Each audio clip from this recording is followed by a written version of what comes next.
The replay from last Saturday's live Patreon chat is up. Now you can go find it, patreon.com/thisisjen. I'm very glad that worked. I didn't know if we would be able to record it and then post it for later viewing, but we did.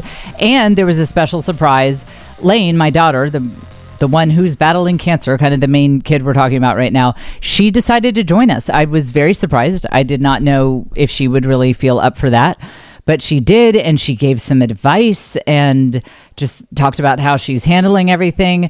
I took a risk and asked her how this has impacted her faith, and that's, that could have gone either way because I didn't prep that. By the way, is my mic plugged in? I forgot to ask. Okay, all right. So as usual, we're doing show setup while we're live because that's how this show goes. So yeah, it was really good. It was very heartwarming to see everyone's response to Lane.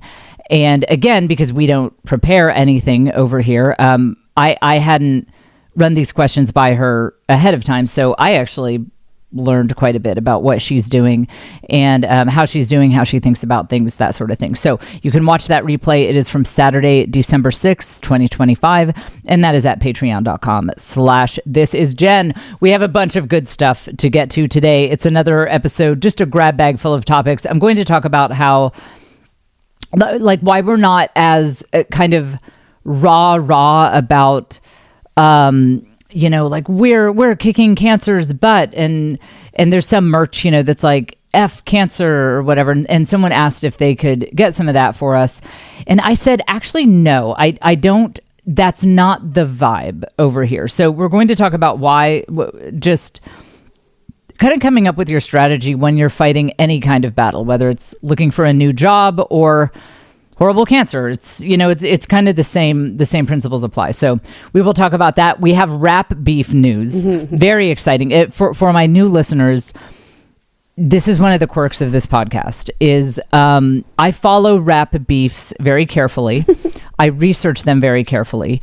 And I'm kind of the source for what the streets are saying about various rap beef news. And it's probably what you would guess looking at me. You're like, I bet this is a rap beef podcast. I bet it is. 100%. So that, not so. And if you see Caitlin, the producer, we look like people who probably know a lot about rap beefs. So there is some very exciting rap beef news.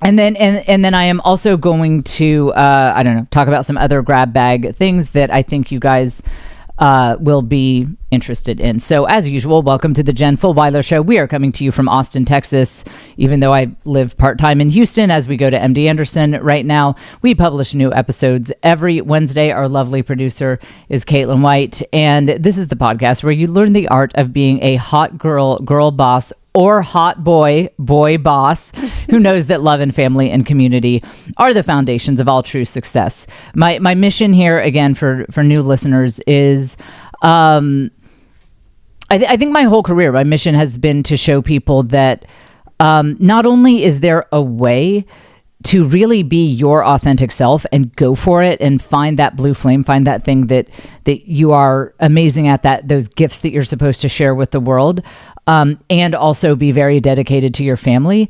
But I mean, we should actually see that as the default. And it's only because our society is dumb and doesn't understand anything that people would even try to pit those two things against each other. Like the idea of, I'll get back to following my passions when the kids are older. Right now, I need to focus on the children, and I'll get back to my passions, later.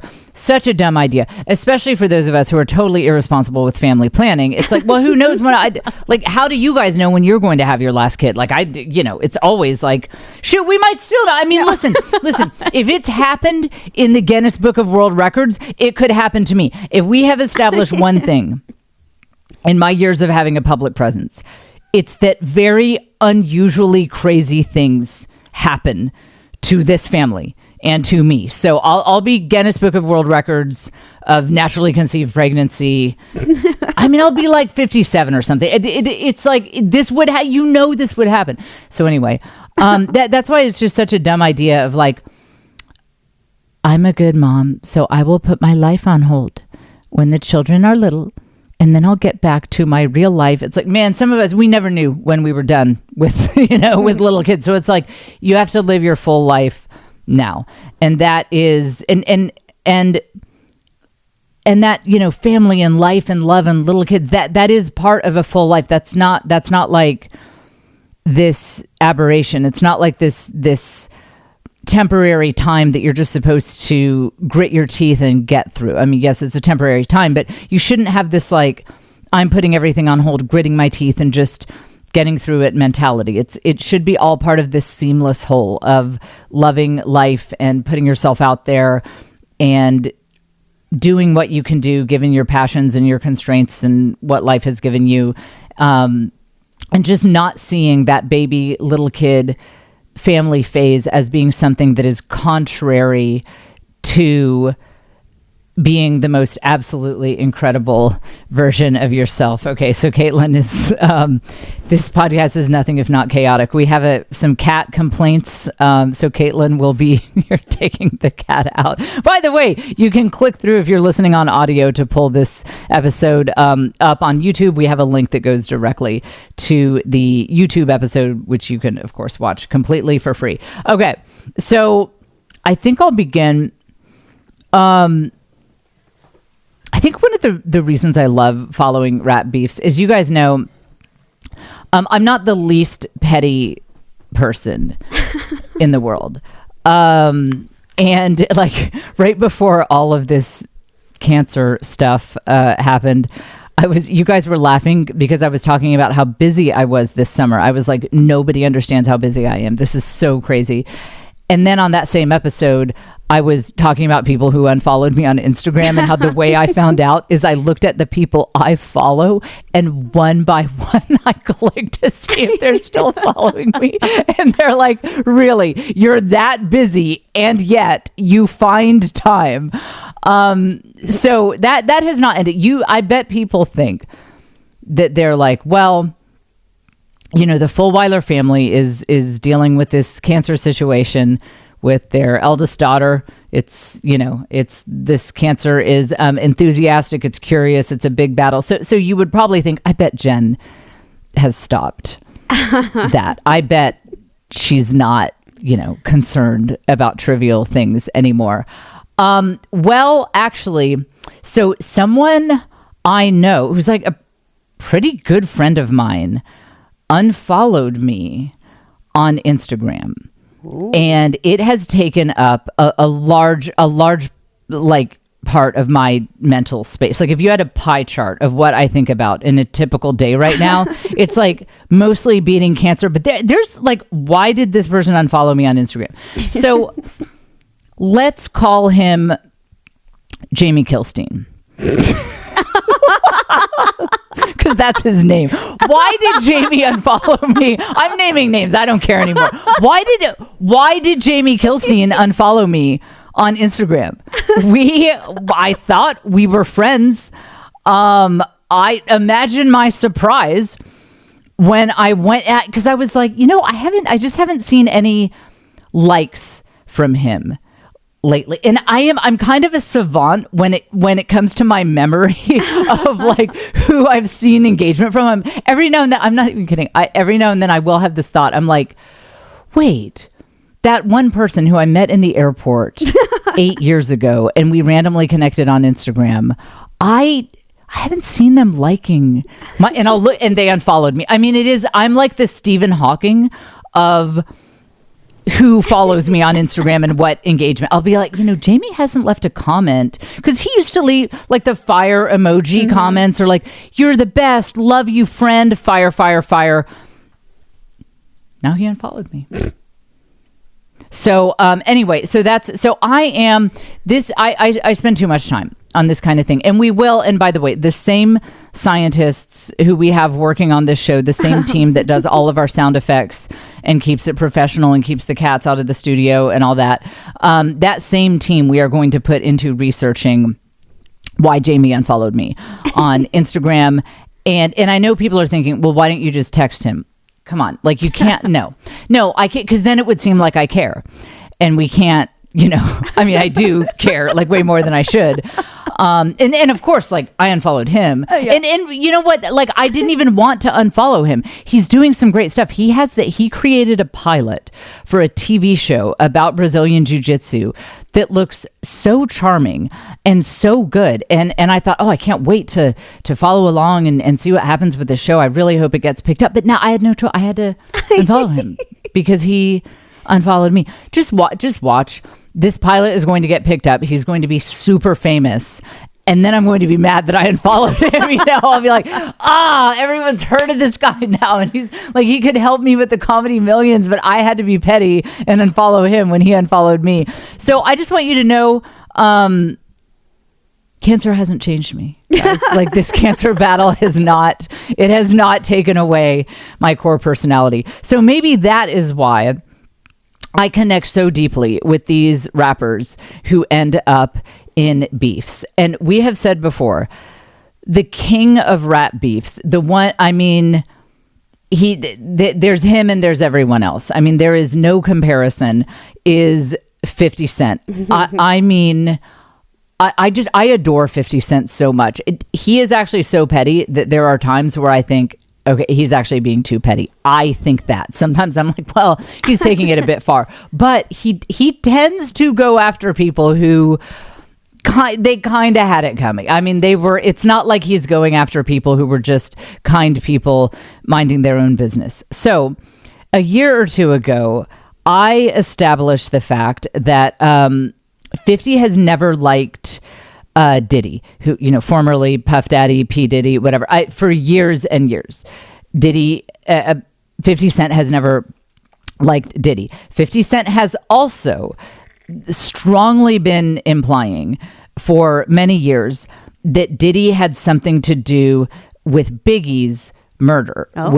Have you? So I know, because we all think, okay, so Pac was murdered, and then shortly after that, Biggie was murdered. Everyone suspects that, of course, that Diddy and his whole, who was Puff Daddy at the time, and Biggie, everyone thinks that they had something to do with Pac's murder.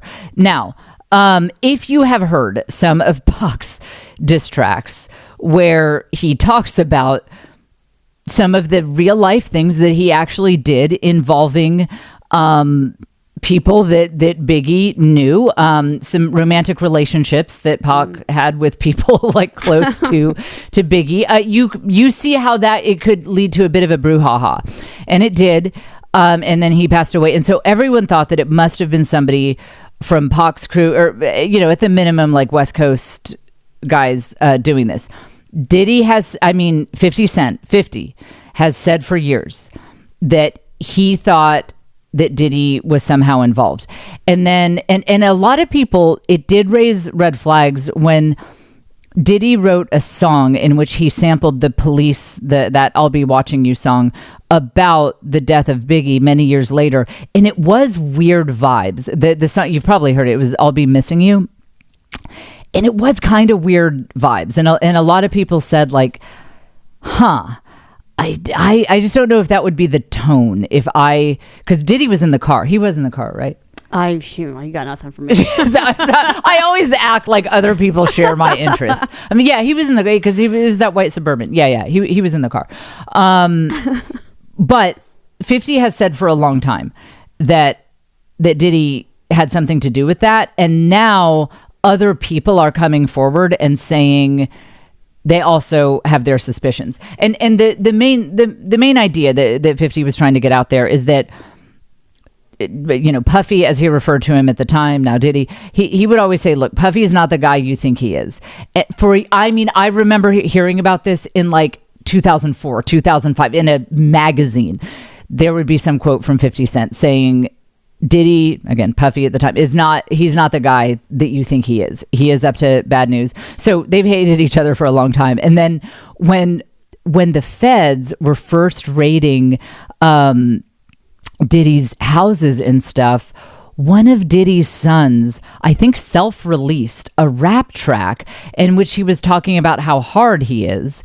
And so and of course, those of us who are from the streets, I mean, I'm from, streets like Elmwood Cove, but like 50 is actually like, he actually grew up in these streets. I mean, he was shot 9 times. Like he actually grew up in the real streets. And so a lot of rappers who are from that background, who actually came from severe poverty, the hood, that sort of thing, they don't love it when other rappers kind of try to, play hard and act like they're tough. So you can imagine that would rankle 50 Cent, that Diddy's kids who grew up multimillionaires were trying to be rappers and act hard.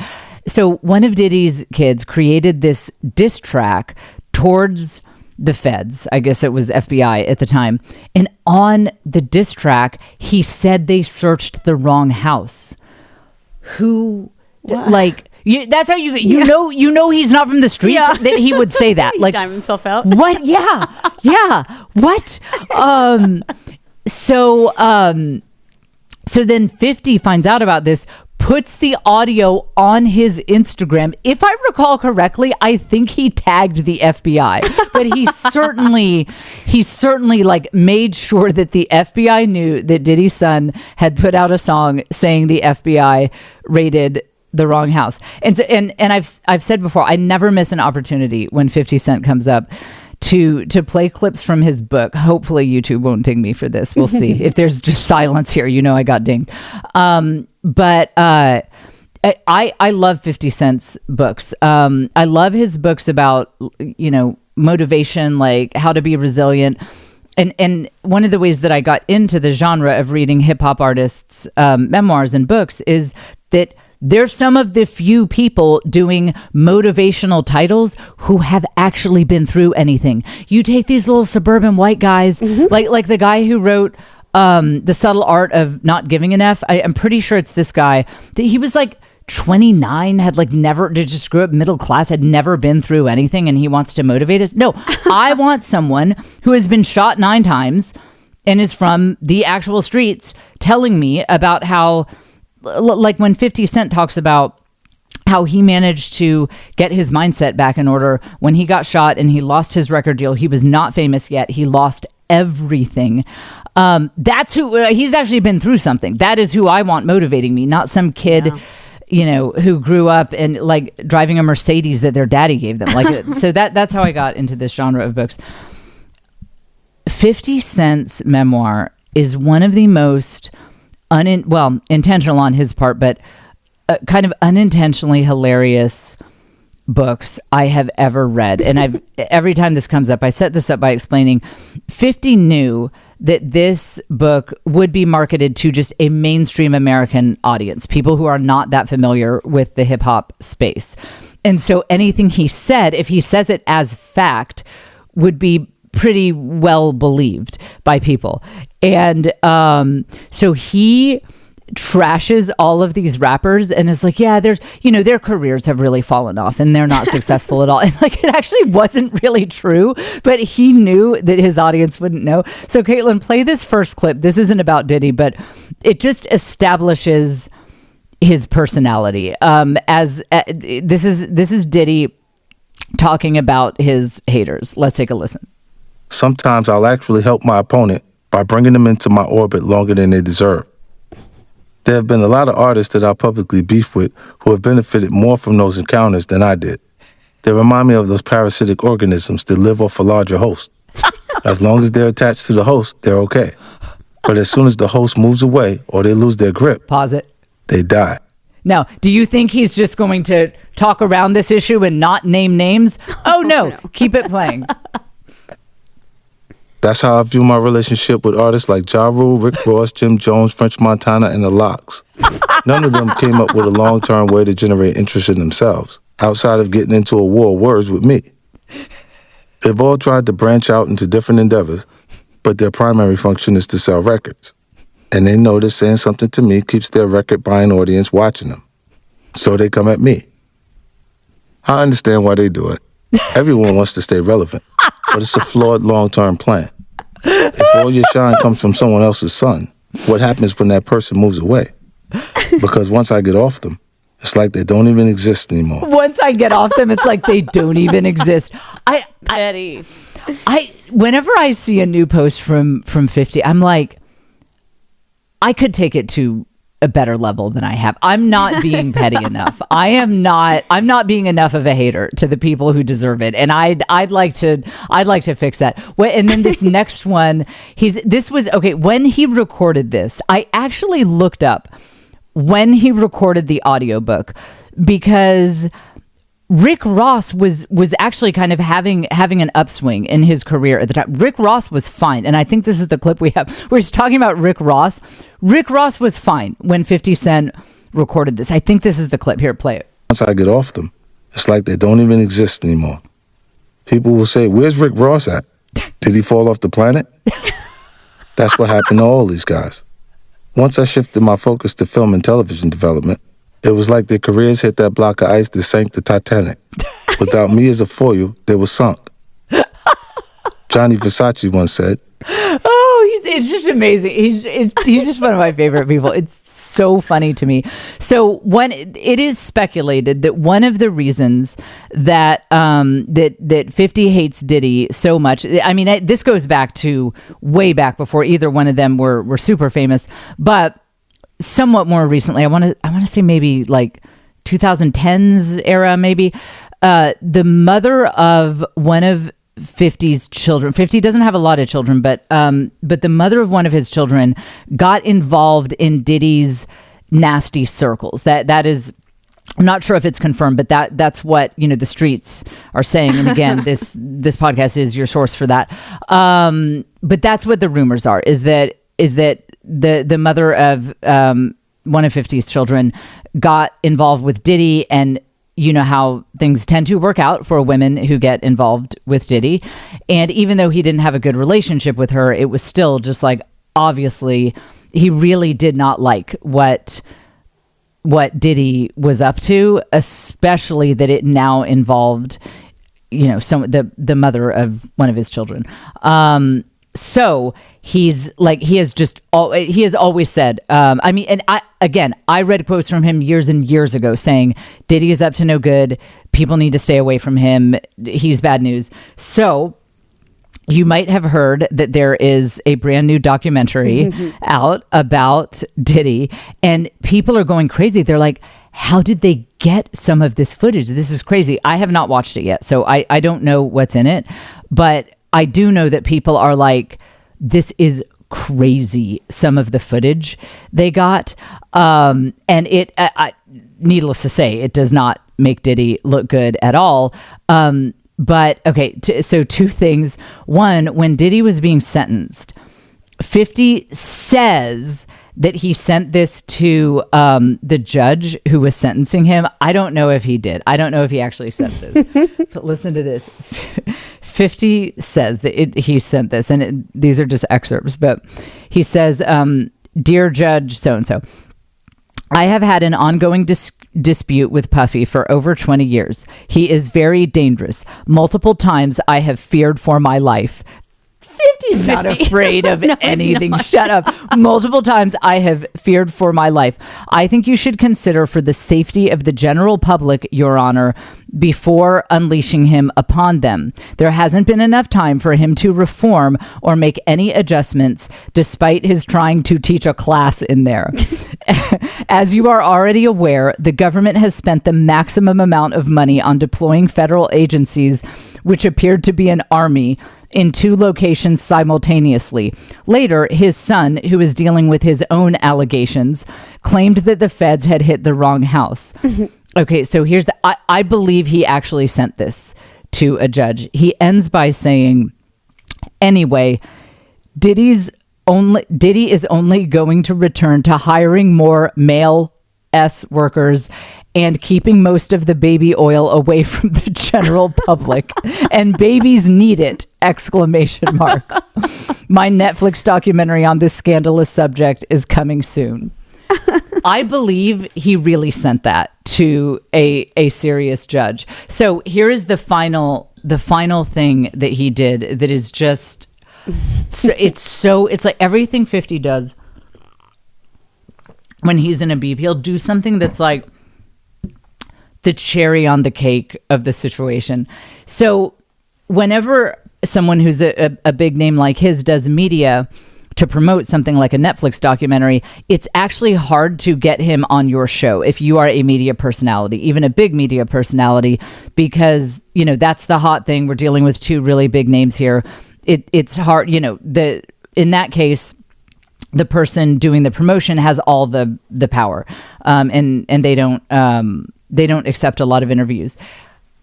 50 accepted this one interview with this one ABC News show, and he has confirmed that this is why he did it, because, show this tweet, Kaylin, it is one of the few channels that the inmates are allowed to watch at Diddy's prison. And you just see him in this picture just grinning. He accepted this. He says in his own words, he did the research to find out which channels are played at the facility that Diddy is in, and he selected an interview with that station to make sure that it could be played in prison. I love that. I'm not doing enough. I mean, we've got to get this health situation under control so that I can get back to taking my hating more seriously. It's God's work. It's God's work. Because like all of the people who are my enemies, they deserve it. They're like, Caitlin was involved in the person who is my new arch nemesis. Mm-hmm. And we have since heard other stories of them being very hateful and insulting to kind, vulnerable people who like, it actually hurt their self-esteem. Like they questioned themselves and were upset because of this person's actions. So like me just, you know, teaching them a little bit of a lesson. It's the Lord's work. I'm like 50, you know, I'm doing this for good. Okay. Let's see by the way, last time, okay. In the last episode, in episode 277, I was talking about how much I'm not okay with sad songs being played in cancer center waiting rooms. And some people pointed out that I had this list of songs that should be played instead, speaking of hip hop. And they were like, Jen, you're Catholic. Do you want to suggest Christian music? Like what? Okay, here's what's funny.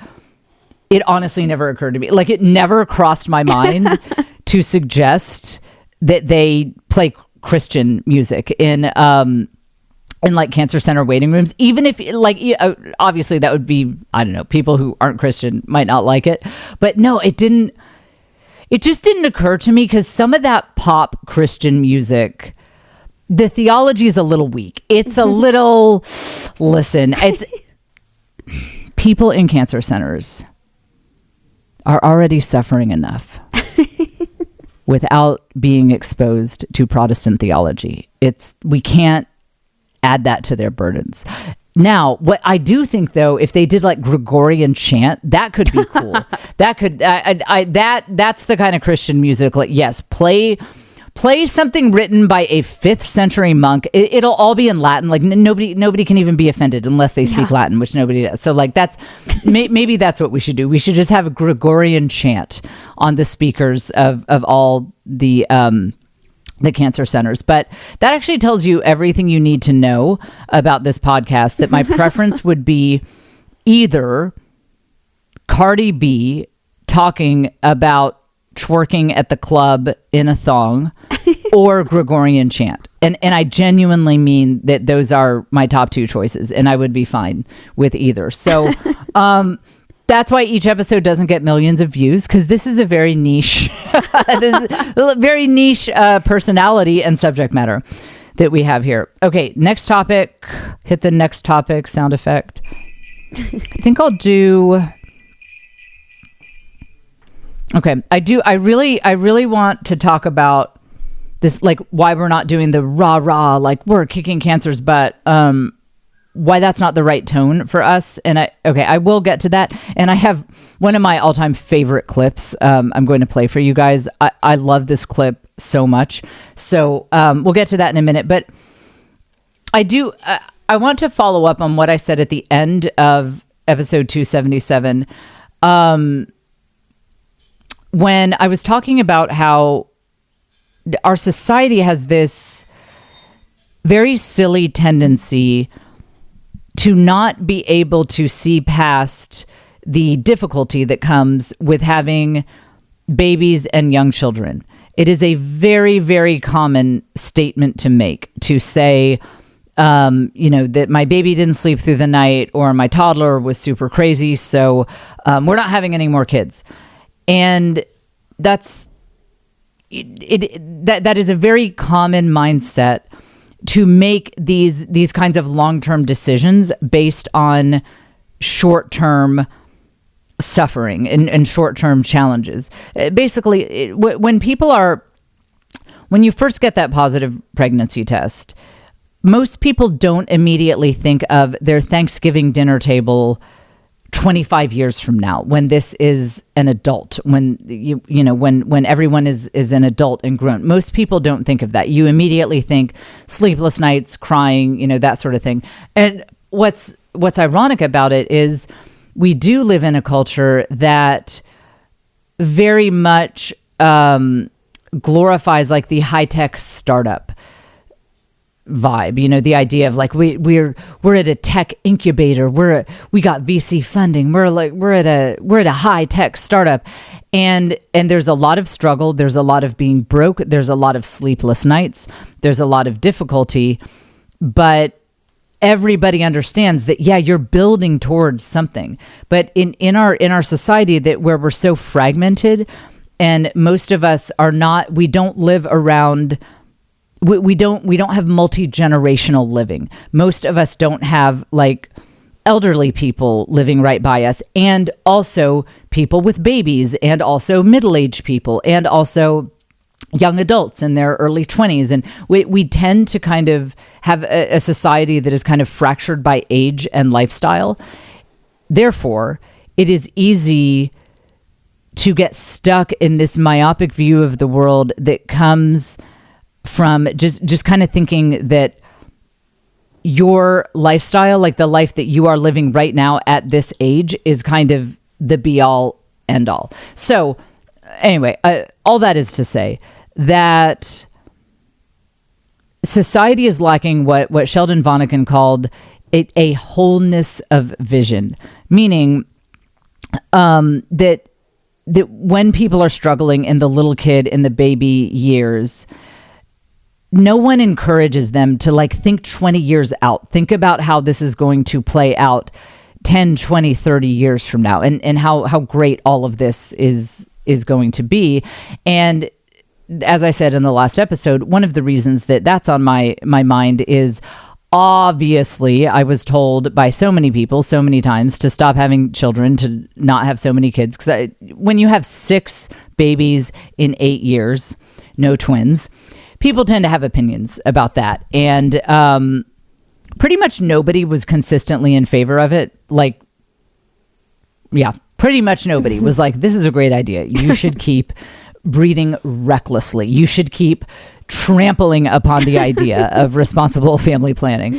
And it was all this like, whenever I would be overwhelmed with little kids and all that, man, there was a lot of like, well, you signed up for this, and like, are you going to stop having kids now?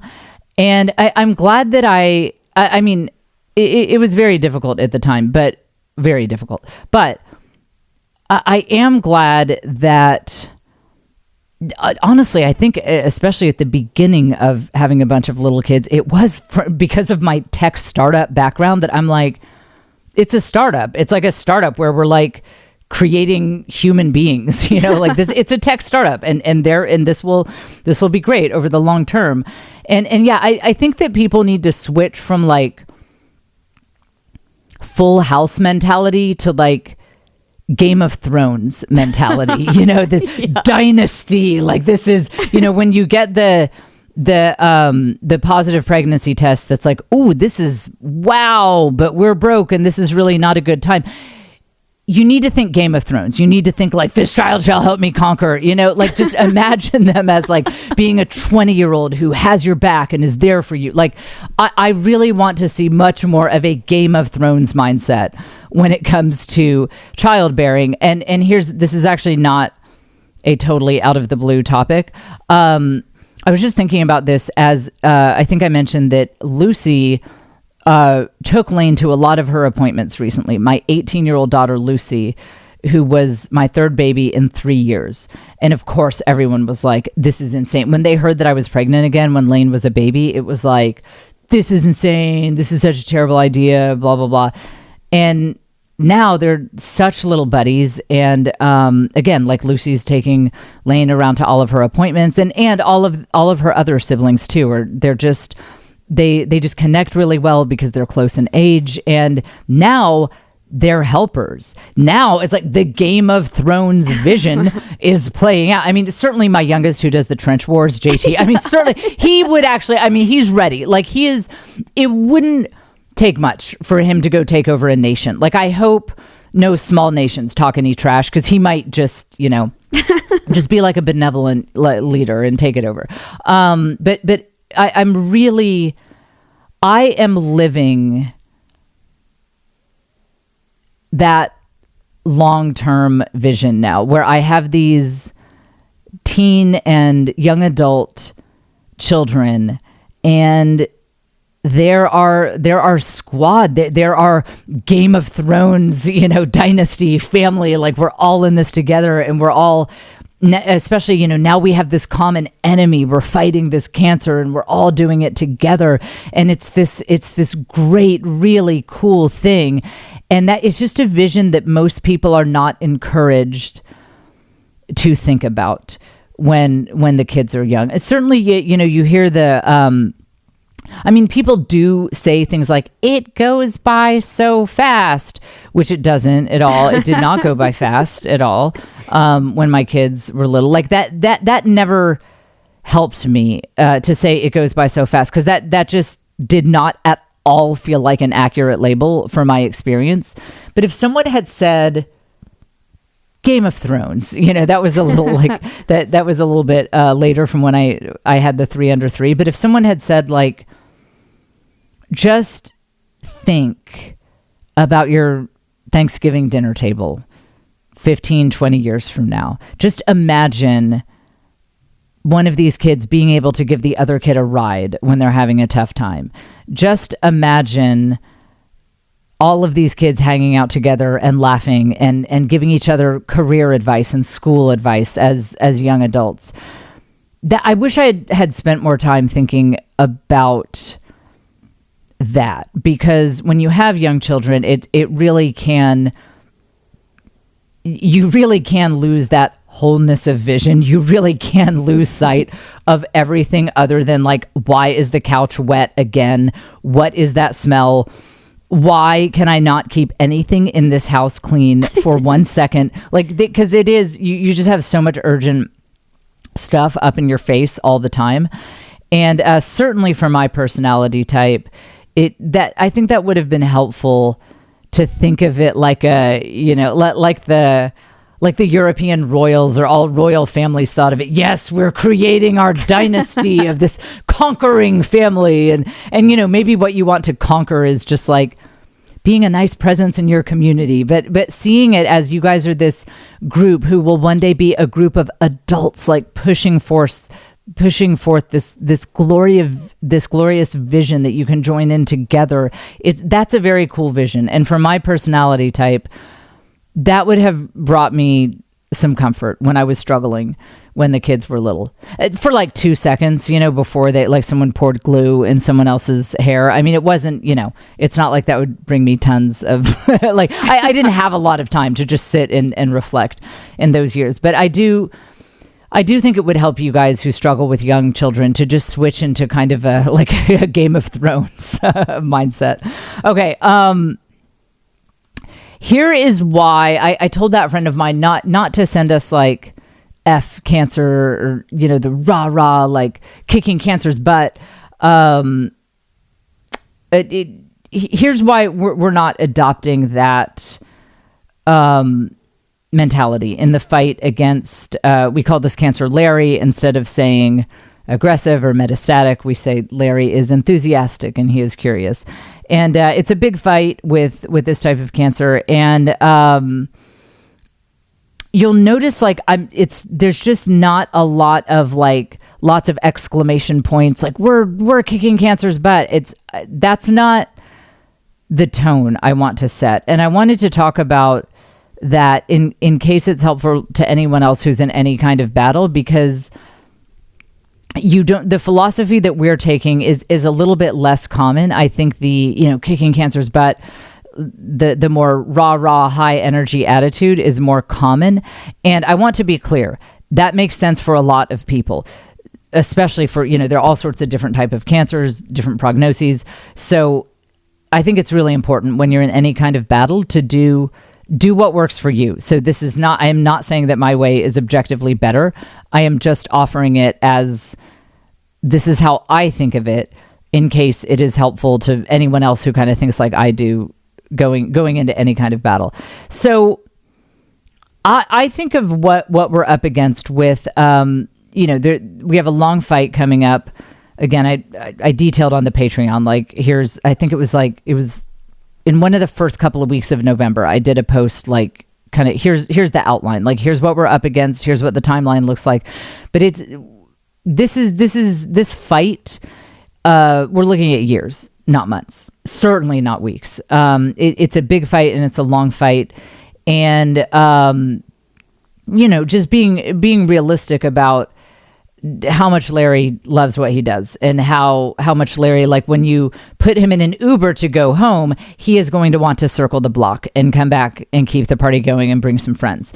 So, when you look at that landscape, my mentality going into this is like those crazy people who fly planes into hurricanes with, there was Hurricane Melissa we just had. First of all, there's no amount of money that could ever get me on one of those planes like that. It just seems like the craziest thing to me. But that's kind of how I see this battle, as something that you approach it in a way that you are optimistic. Obviously, being optimistic and being positive matters. But you also need to be very sober about it. And I don't mean sober maybe I shouldn't have done those 5 tequila shots at MD Anderson. I don't mean literally sober, but sober as in just kind of taking a deep breath and getting serious. So let's look. I pulled a video. This is pilots, including a female pilot, a girl boss, flying through this hurricane. And listen, I want to tell you that if I'd been on that plane, I would have been fine. Yeah. If they were like, all right, Jen, this will be great Instagram content. You can get on the plane. Let us introduce you to the pilots. Here's Bob, and then here's I don't know her name, Cheryl. I would have been like, I love it, girl boss. What? Yes. And is there do we have a backup? Is there a man no, it would have been great. I would not have been oh my gosh, I totally forgot. And Caitlin's calling. They'll be like, no, Caitlin's actually on Instagram Live right now. I think I gotta go. No, it's great. I would have been what? I don't know what you're saying. I would have been perfectly comfortable on that flight. Okay, so we have the girl boss pilot and then the co-pilot guy. And okay, so play this video, Caitlin, and turn the sound on the video down. Look at this.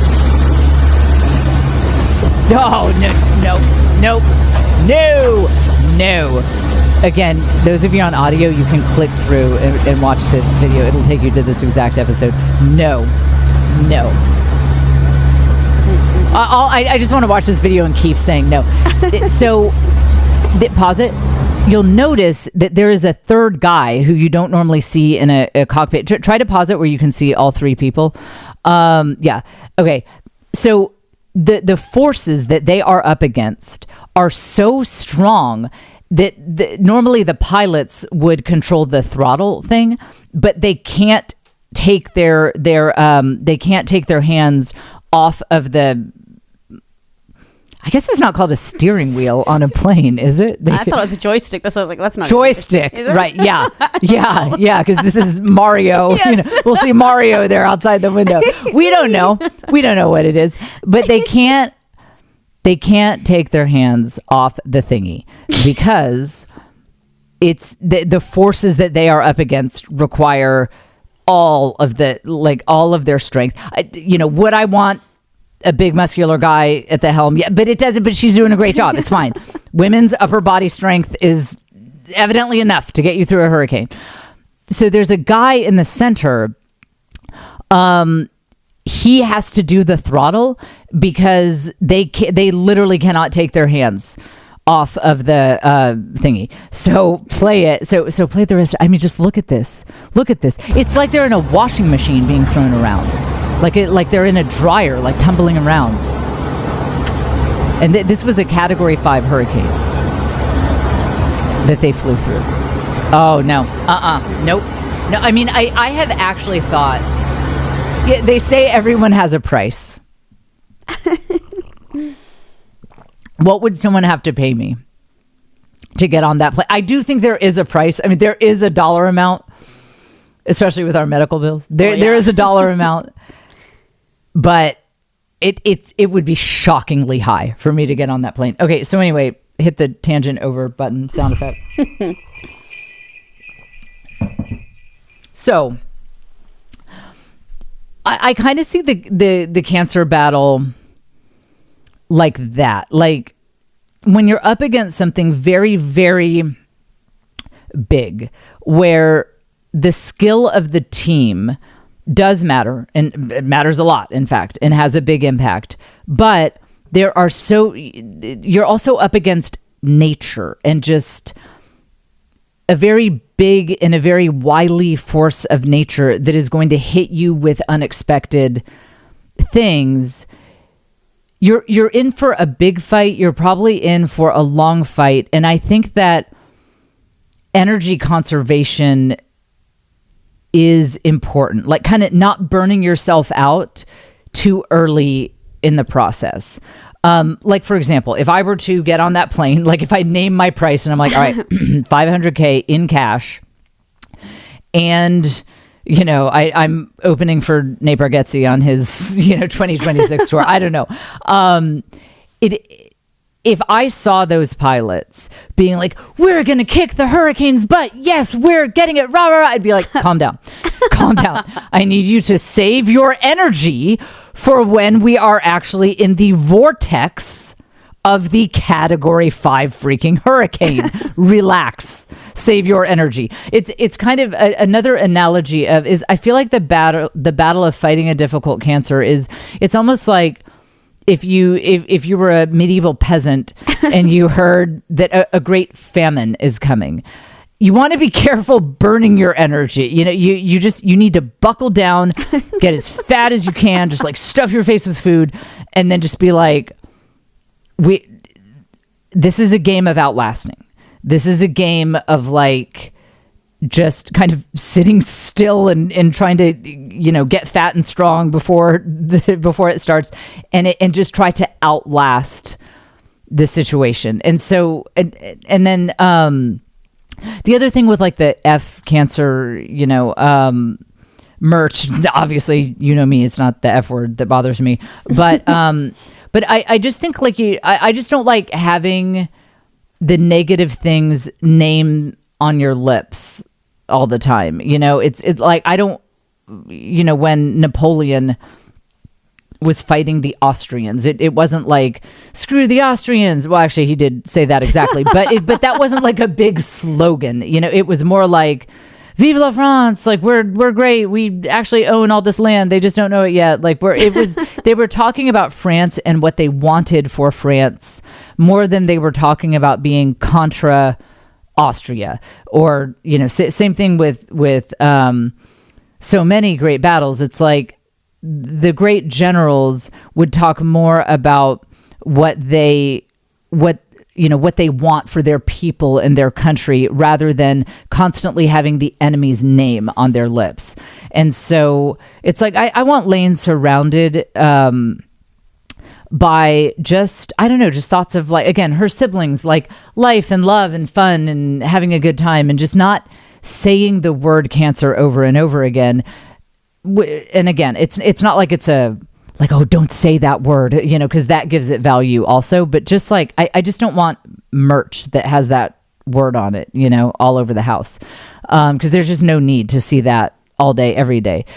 But okay, so I will say with the turbulence analogy, there is a place for having moments where you just, you let it all loose.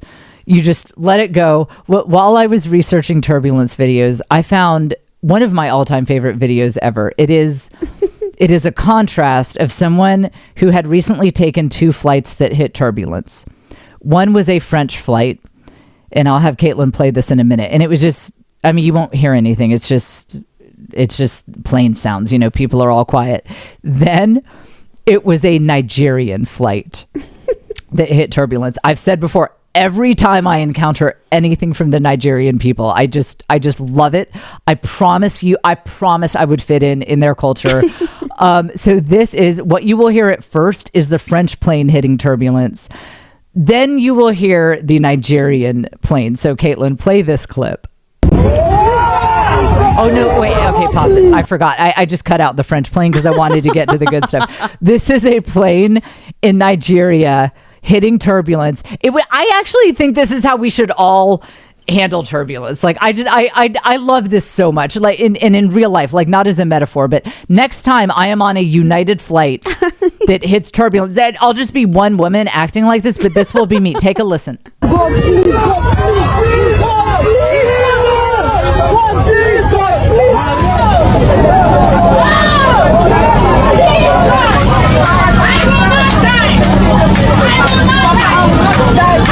They're starting chants.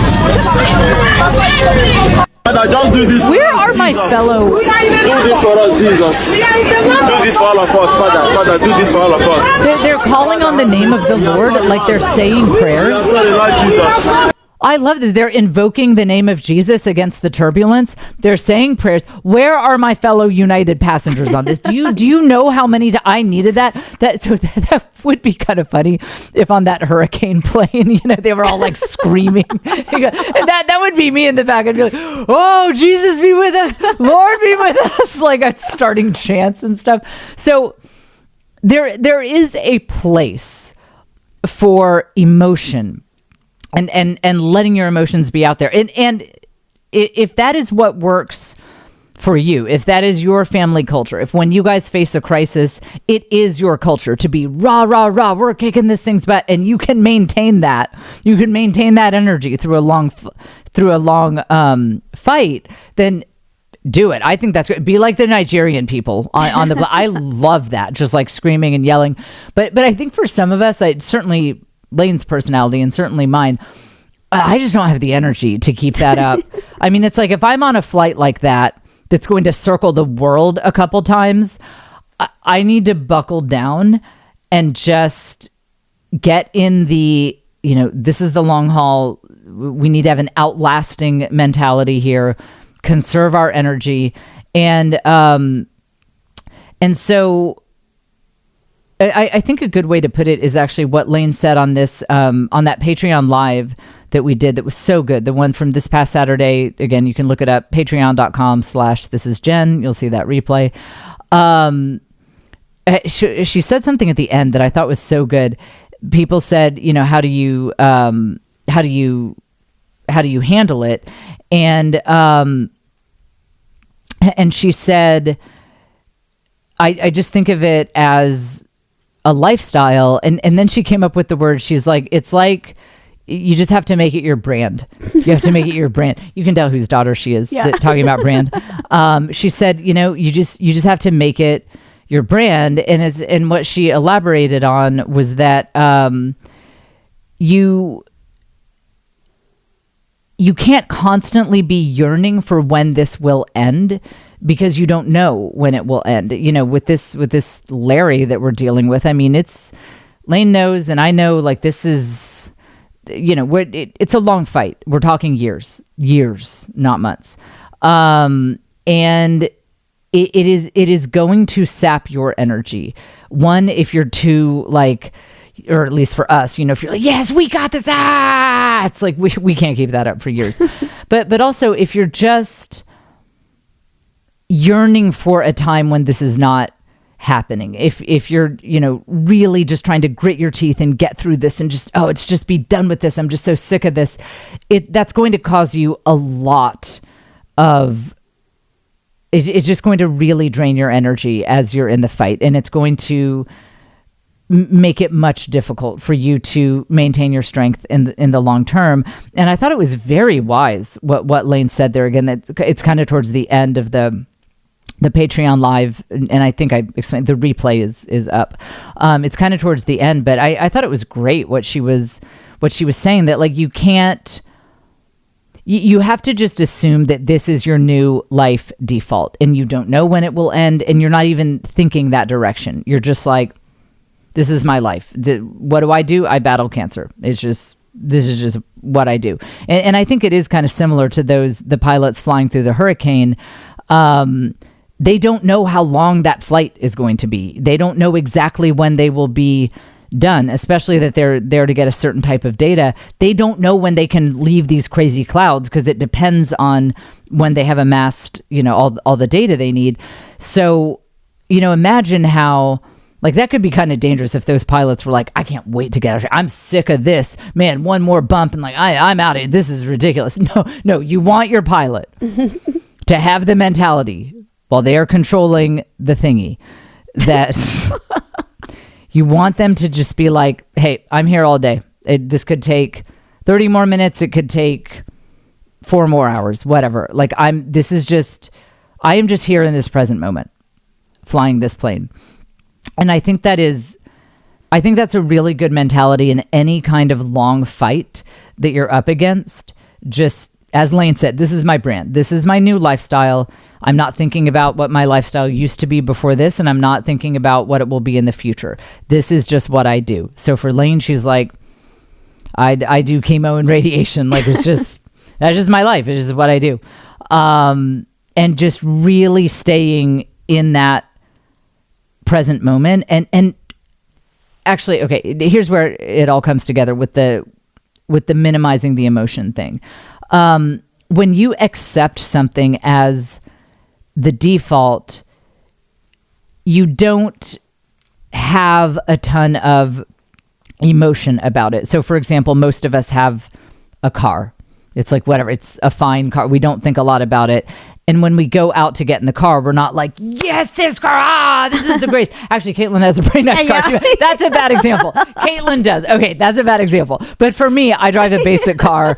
And because I live in a part of the world where everyone has cars, it's not abnormal that I would have a car. Everybody has cars in the Texas suburbs. And my car is not anything extraordinary. It's a very basic car. And so I just don't have a lot of emotion about it either way. It's just like, yeah, that's just kind of my lifestyle. I have this car and I take it places. I don't know what to tell you. That is how Lane is looking at this cancer battle. Like, yep, I go to chemo and radiation, and it's causing me some pain that gets pretty bad here and there. And I do chemo and it makes me feel bad sometimes. And that is my lifestyle. Like, that is what I do. And most of the time, I'm not happy about it. I'm not sad about it. It's just what I do. And I will say, many people have commented that her mental state is extraordinarily good. We actually, earlier today, we had a meeting with 2 of her physical therapists, and they both remarked that they were very shocked at how good her mental state is. And they were kind of delicately finding a way to ask, like, are you doing any drugs or like what? I mean, they didn't say that, but it was like, they were like, what's going on? And I do think it's that just looking at it like, this is the brand, this is the lifestyle. And I don't know what it will be 6 months from now, a year from now, 3 years from now. I just don't know, but that's what it is today. And I don't have a ton of emotion about it. It's just what I do. And that kind of calm, focused mentality I think is I'm watching it play out with Lane, and she has been very much the leader of this mentality. At 19 years old, it's incredible, and I really see the good fruit that it has brought. That all of us, she's really kind of set the tone, and all of us have been able to just adopt this mentality. That I really think for us and for our temperaments, it really sets us up for long-term success, to have more of this calm, accepting, sober, serious, but not negative, just kind of calm and serious mentality about it. I think it really helps. So that is why you don't see as much on the social media, like, yay, we're kicking cancer's butt. Because like the final thing I will say is there's also, I think it is healthy to have a respectful humility of what you're up against. If you're flying into that hurricane, you need to respect Category 5 hurricane is, you do not have perfect control over this thing. It's a big beast, and it's helpful to have some humility heading into it, that this is a big beast to try to tame here. And so I think that's the other thing I see in her that has been good, is just kind of a healthy humility. Like, all right, it's a big fight and it's a long fight, and that's okay. We accept it. That's the new brand. That's the lifestyle. But we're just having that kind of calm approach to it, and I have seen it really help. So that's why you don't see as much of the raw stuff. But for those people who are in fights and it helps them to be really energetic and vocal, and we're kicking cancer's butt and all that, do it. I'm not saying there's anything wrong with that. We just have a different approach as usual, because we are bizarre and quirky people. All right. Hopefully we're back on track with regular episodes. Hopefully we will be back next week. Again, you can check out the replay of the live chat on the Patreon. And I think we will be back next week here on the Jen Fulwiler Show.